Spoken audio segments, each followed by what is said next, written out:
Hi everyone, welcome back to my YouTube channel. Today's class is on the Secondary Education Commission 1953, which is also called the Mudaliar Commission. This commission is very important from your exam point of view, NT and NET, and also your B.Ed exam. So to start, the Secondary Education Commission, also called the Mudaliar Commission, was appointed by the Government of India on the recommendation of CABE, which is the Central Advisory Board of Education, on 23rd September 1952, and it submitted its report on 29th August 1953, which was of 311 pages consisting of 15 chapters. The commission constituted of 9 members.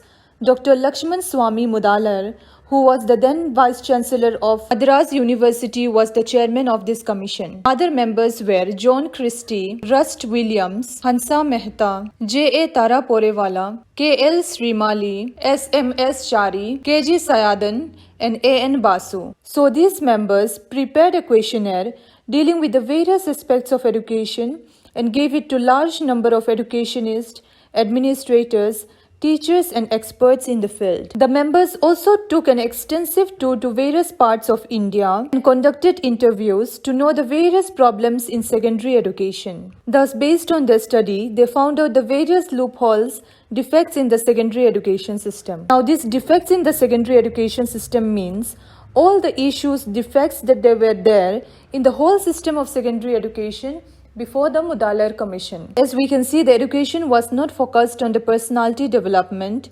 discipline, cooperation, development of the leadership qualities among the students, which are very important to make them function as useful citizens. Education was not based on the interests, needs and capabilities of the students. It was rather very much book-centered. The curriculum was impractical, not focused on helping the students prepare themselves for livelihood. There was no scope for vocational education. Courses were not diversified. For example, if the students were interested to go in agriculture line or say commercial or technical line, such options were not available. The textbooks were not suitable for the students. Too much importance was given to English language. There was no space for other language or mother tongue. There were inefficiency in the teaching methods, examination system, and also recruitment of teachers. The organization system was inefficient. There was basically no scope for the holistic development of students. Thus, keeping all this in mind, they came up with various suggestions, recommendations. Here are the major recommendations of the commission. Let us look at them one by one. Reorganization of structure. The commission recommended for the reorganization of structure, it should be for the children in the age group of 11 to 17 years, and the duration was 7 years, wherein 3 years was for the junior secondary and 4 years dedicated to the higher secondary. And after this, the students can directly opt for vocational courses. Intermediate classes, that is class 11 and 12, should be abolished, and class 11 should be merged to secondary education and class 12 to degree courses. Please remember that the structure here we are talking about was the structure recommended by the Mudaliar Commission and not our present education structure. Our new education structure given by the NPE 2020 is different. We have taken class on it. You may watch the video. I'll provide the link in the description below. Now let us move on to the next recommendation. Aims of secondary education. The aims of secondary education given by the Mudaliar Commission was to develop democratic citizens. This basically means to develop the qualities such as discipline, tolerance, patriotism and cooperation among the students. To produce ideal citizens who have love for their nation, can take up responsibilities and can even sacrifice for their nation. To develop personality. The personality of the students might be developed in such a way that they may be able to face the problems with courage, that they may be able to appreciate their cultural heritage. To develop leadership qualities. Leadership qualities must be developed among the students, as it is believed that democracy cannot function well without good leadership. To develop vocational skills. Vocational skills must be developed among the students so that they can later earn their livelihood. Next recommendation, curriculum. The curriculum should be practical, extensive and flexible. The curriculum is separate for the junior secondary and higher secondary. In the junior secondary, languages are mother tongue, national language Hindi, and English. Subjects such as social science, general science, mathematics, arts, music, handicrafts, and physical education should be taught. In higher secondary, They have compulsory subjects and optional subjects. In compulsory subjects, they have languages mother tongue, Hindi and English. Subjects include social science, mathematics, general science, and crafts such as spinning and weaving, metalwork, gardening, tailoring, typography, workshop practices, sewing, needlework, and embroidery. Students can choose any one from this. And for optional subjects, students can choose 3 subjects from the following: science, physics, biology, geography, physiology, chemistry, and mathematics. Technical, applied math, applied science, and electrical engineering. Commerce, account, typewriting, economics, civic, agriculture, animal husbandry, general agriculture, and horticulture. Fine arts, drawing, music, dance, designing. Humanities, history, geography, psychology. Domestic science, home economics, home management, and cookery. Here, regional language should be the medium of instruction, while national language and a foreign language should also be taught. Next, the Commission recommended for the diversification of courses. Courses such as technical, commercial, agriculture, etc. should be opened in order to cater the students' interests, needs, and diverse aptitudes. Next, agriculture.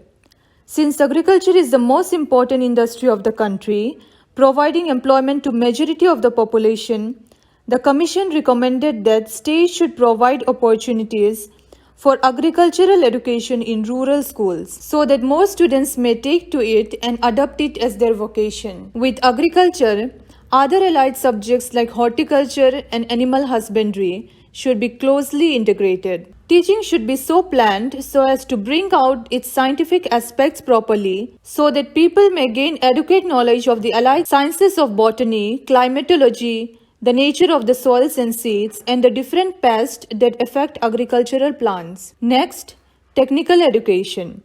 The Commission recommended that the know-how method should be inculcated through education in the students. Technical schools should be started in large number, either separately or as part of multipurpose school. And these schools should be located near industries and should function in close cooperation with the industry concerned. Next, moral and religious education, which is very important for building character. Hence, it must be provided to students after regular school hours, and the students must receive this on a voluntary basis. All unhealthy practices of disunity should be discouraged in schools. Next, physical and health education.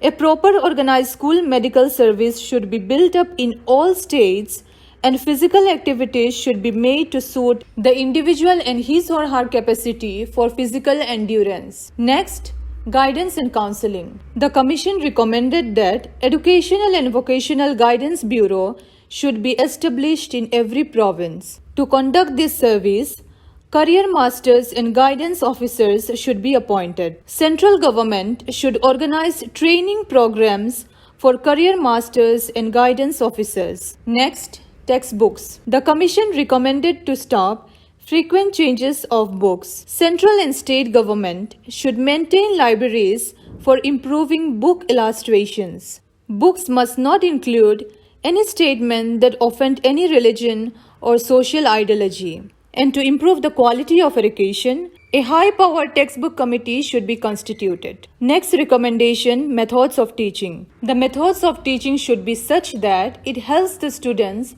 to apply their knowledge in problem solving. It should be based on activity, experimentation, and demonstration. The idea here is to basically shift from teacher-centered lecture method to activity-based, where the students will be actually involved in the learning process. Make education meaningful. The teaching methods should cater the needs of individual differences. Next, improvement in the examination system. The Commission have recommended to maintain a 5-point scale in the evaluation process, wherein A indicates distinction, B credit, C pass, and D and E indicate fail, or the student can even re-exam according to requirement. There should be provision for compartmental exam, one for each subject, and the number of external exams should be reduced. Subjectivity, that is essay type of questions, should be minimized by introducing objective type questions. Next, Teacher recruitment. The Commission recommended that an uniform procedure should be devised for the selection and appointment of teachers for all type of schools. In all privately managed institutions and in schools maintained by local boards, there should be a small selection committee entrusted with the responsibility of recruiting the staff, with the headmaster as the ex-officio member. Next recommendation, teacher training. For the higher secondary passed out teachers, 2 academic years training is required. Hence, a separate board should be appointed to control the training institutions for higher secondary qualified teachers. For graduate passed out teachers, 1 academic year training is required, and these training institutions should be recognized and affiliated by university. Emphasis should be laid on extracurricular activities in teacher training institutions. Refresher course should be introduced in the teacher training institutions. In-service teachers will get full salary at the time of training. Residential facilities will also be provided to teachers at training centers. Next, working hours and vacation. Working days should not be less than 235 hours in a week with 45 minutes class duration. There should be summer vacation of 2 months. Next, supervision and inspection. The role of an inspector should be to study the problems of schools and view them comprehensively in the context of educational objectives, to formulate suggestions for improvement, and to help the teachers to carry out his advice and recommendations. Special inspectors should be appointed to inspect the teaching of subjects like domestic science, arts, music, etc. In addition to direct recruitment, inspectors should also be drawn from teachers of 10 years experience and headmasters of high schools. Duly qualified staff of training colleges may be allowed to work as such for a period of 3 to 5 years. Now, this commission has its own merits and demerits.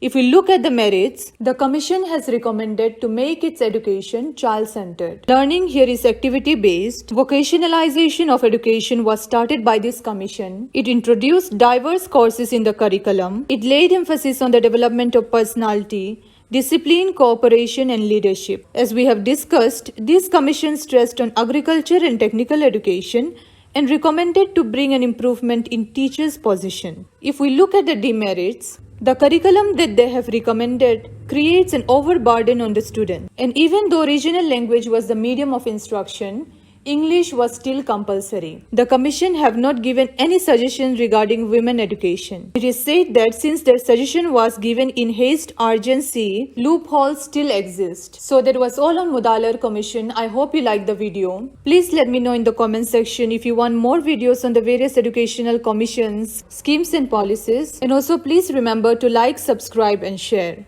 Thank you for watching. Have a nice day.